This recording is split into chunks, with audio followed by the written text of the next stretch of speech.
ಕುಷ್ಟಗಿ ಮತಕ್ಷೇತ್ರದ ಶಾಸಕರಾದ ಹಾಗೂ ವಿರೋಧ ಪಕ್ಷದ ಮುಖ್ಯ ಸಚೇತಕರಾದ ದೊಡ್ಡಂಗೌಡ ಎಚ್ ಪಾಟೀಲ್ ಅವರು ತಮ್ಮ ಮಾತೋಶ್ರೀ ಅವರೊಂದಿಗೆ ಹಾಗೂ ಧರ್ಮಪತ್ನಿಯವರೊಂದಿಗೆ ಕೊರಟಗೆರೆ ಗ್ರಾಮದ ಸರ್ಕಾರಿ ಹಿರಿಯ ಪ್ರಾಥಮಿಕ ಶಾಲೆಯಲ್ಲಿ ಇರುವ ಮತಗಟ್ಟೆಯಲ್ಲಿ ಸರತಿ ಸಾಲಿನಲ್ಲಿ ನಿಂತು ಮತ ಚಲಾಯಿಸಿದರು. ನಂತರ ಮಾತನಾಡಿದ ಅವರು, ಮತದಾನದಲ್ಲಿ ಎಲ್ಲರೂ ಕಡ್ಡಾಯವಾಗಿ ಮತದಾನ ಮಾಡಬೇಕು. ನನ್ನ ಮತ ನನ್ನ ಹಕ್ಕು ಎನ್ನುವ ದೇಶದ ಹಿತದೃಷ್ಟಿಯಿಂದ ಪ್ರತಿಯೊಬ್ಬರೂ ಕಡ್ಡಾಯವಾಗಿ ಮತ ಚಲಾಯಿಸಿ ತಮ್ಮ ಕರ್ತವ್ಯ ಪ್ರಜ್ಞೆ ಮೆರೆಯಬೇಕೆಂದು ಹೇಳಿದರು. ಕುಷ್ಟಗಿ ತಾಲೂಕಿನಾದ್ಯಂತ ಎಲ್ಲ ಕಡೆ ಅತ್ಯಂತ ಚುರುಕಿನಿಂದ ಮತದಾನ ನಡೆಯುತ್ತಿದ್ದು ಜನರು ಉತ್ಸಾಹದಿಂದ ಬಂದು ಮತದಾನದಲ್ಲಿ ಭಾಗವಹಿಸಿದ್ದಾರೆ ಎಂದು ಹೇಳಿದರು. ನಮ್ಮ ಭಾರತೀಯ ಜನತಾ ಪಕ್ಷದ ಅಭ್ಯರ್ಥಿಯಾದ ಬಸವರಾಜ್ ಕ್ಯಾವಟರ್ ಅವರು ಅತಿ ಹೆಚ್ಚಿನ ಮತಗಳ ಅಂತರದಿಂದ ಗೆಲುವು ಸಾಧಿಸುತ್ತಾರೆ ಎಂದು ಶಾಸಕರು ಹೇಳಿದರು. ಇದು ಜಿಎಂ ನ್ಯೂಸ್ ಕುಷ್ಟಗಿ.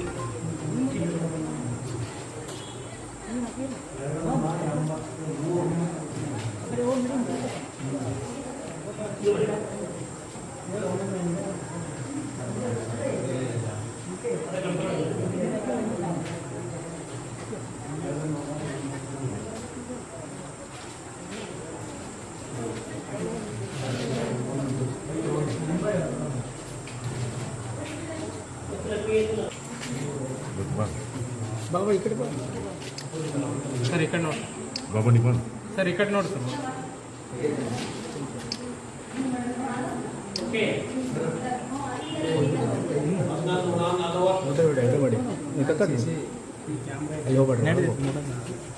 ಅದಕ್ಕೆ ನಾವಿಲ್ಲಿ ಹೊರಗಿಂದ ಮಾಡ್ತೀವಿ.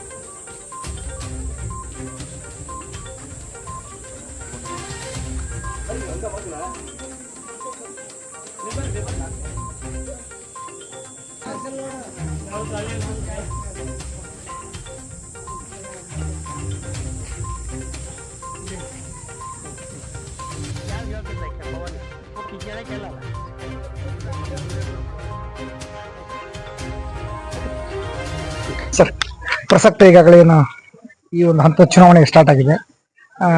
ನಮ್ಮ ಒಂದು ಲೋಕಸಭಾ ಕ್ಷೇತ್ರದಲ್ಲಿ ನಡೆದಿರ್ತಕ್ಕಂಥ ಚುನಾವಣೆ ಪ್ರಕ್ರಿಯೆ ಬಗ್ಗೆ ತಮ್ಮ ಒಂದು ಅಭಿಪ್ರಾಯ ಏನು? ಮತದಾನದಲ್ಲಿ ಕಡ್ಡಾಯವಾಗಿ ಎಲ್ಲರೂ ಕೂಡ ಪಾಲ್ಗೊಳ್ಬೇಕು. ನನ್ನ ಮತ ನನ್ನ ಹಕ್ಕು ಅಂತಕ್ಕಂಥ ಇದರಲ್ಲಿ ದೇಶದ ಹಿತದೃಷ್ಟಿಯಿಂದ ಪ್ರತಿಯೊಬ್ಬರು ಕೂಡ ಭಾಗವಹಿಸೋದ್ರ ಮೂಲಕ ಮತದಾನ ಮಾಡಬೇಕು. ಈಗಾಗಲೇ ನಮ್ಮ ತಾಲೂಕಿನ ನಾನು ತೆಗೆದುಕೊಂಡ ರಿಪೋರ್ಟ್ ಪ್ರಕಾರ ಬಹಳ ಚುರುಕಿನಿಂದ ಮತದಾನ ನಡೆದಿದೆ. ಮೋಸ್ಟ್ಲಿ 2 ಗಂಟೆ ಮೇಲೆ ಸ್ವಲ್ಪ ಸ್ಲೋ ಆಗ್ಬೋದು, ಯಾಕಂದ್ರೆ ಬಿಸಿಲು ಭಾಳ ಇರ್ತದೆ. ಮತ್ತೆ 4-5 ಗಂಟೆ ಮೇಲೆ ಸ್ಟಾರ್ಟ್ ಆಗ್ತದೆ. ಒಟ್ಟಾರೆ ಚುರುಕಿನ ಮತದಾನ ನಡೆದಿದೆ. ಸರ್, ಒಟ್ಟಾರೆ ಲೋಕಸಭಾ ಕೊಪ್ಪಳ ಲೋಕಸಭಾ ಕ್ಷೇತ್ರದಲ್ಲಿ ತಮ್ಮ ಪಕ್ಷದ ಒಂದು ಯಾವ ರೀತಿ ಖಂಡಿತವಾಗಿ ಇಲ್ಲಿ ಕೂಡ ಲೀಡ್ ಬರ್ತದೆ. ಎಲ್ಲಾ ಕ್ಷೇತ್ರಗಳು ಕೂಡ ಲೀಡ್ ಬಂದು ಅಧಿಕ ಮತಗಳಂತ ಆಯ್ಕೆ ಆಗ್ತದೆ. ಪ್ರಶ್ನೆ ಜನರು ತೀರ್ಮಾನ ಮಾಡ್ತಾರೆ.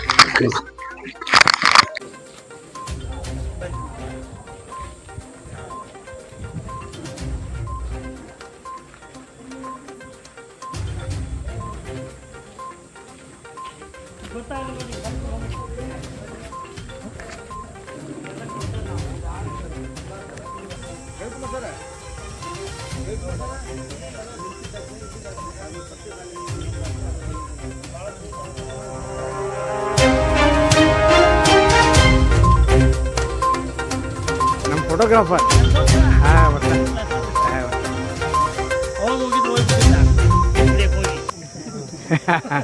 ಅದೇ ಅಲ್ಲ, ನಾವು ಜೊತೆಲೇ ಫೋಟೋ ತೆಗೆದಾರಲ್ಲ ಫೋಟೋಗ್ರಾಫರ್ದು. ಬಾ ಊಟ